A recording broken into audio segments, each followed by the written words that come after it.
to mark the martyrdom anniversaries of prominent liberation leaders Mirwaiz Maulvi Muhammad Farooq and Khaja Abdul Ghani Lawn and martyrs of Hawal. Call for the shutdown has been given by the all parties Hurriyat conference, which is also aimed at protesting against the illegal detention of Hurriyat leaders and activists lodged in different jails of Indian illegally occupied Jammu and Kashmir and India.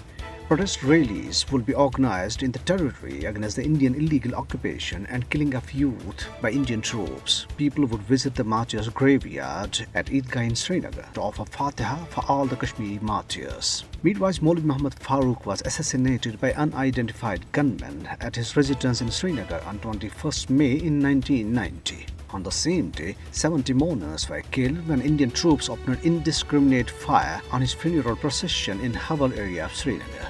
12 years later, on the same day in 2002, unknown attackers had shot at Khaja Abdul Ghani Lawn when he was returned after addressing a gathering at the martyrs' graveyard in Srinagar.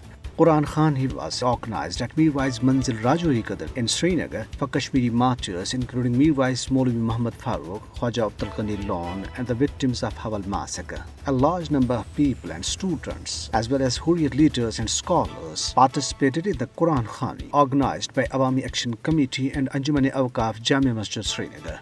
On the occasion, Quran recitation and Naat competition was held in which the best Qaris and Naat Khans were awarded with prizes. Meanwhile, Jammu and Kashmir Liberation Front, in a statement issued in Srinagar, strongly condemned the victimization of its chairman, Muhammad Yasin Malik, by the Indian fascist government. It said the people of Indian illegally occupied Jammu and Kashmir will not accept such biased and unfair court decision about their leaders.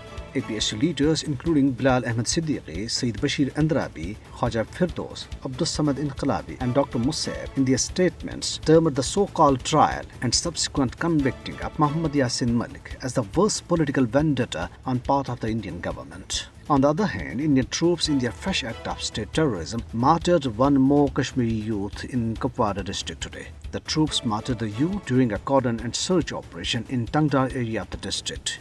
Pakistan's Foreign Minister Bilawal Zardari, in a virtual meeting with the chairman of U.S. House Armed Services Committee, Congressman Adam Smith, has sought U.S. attention towards unabated Indian atrocities and vicious colonizing tactics being employed in Indian illegally occupied Jammu and Kashmir. On the other hand, talking to media in New York, he said, in violation of international laws, India is taking illegal and aggressive measures in occupied territory.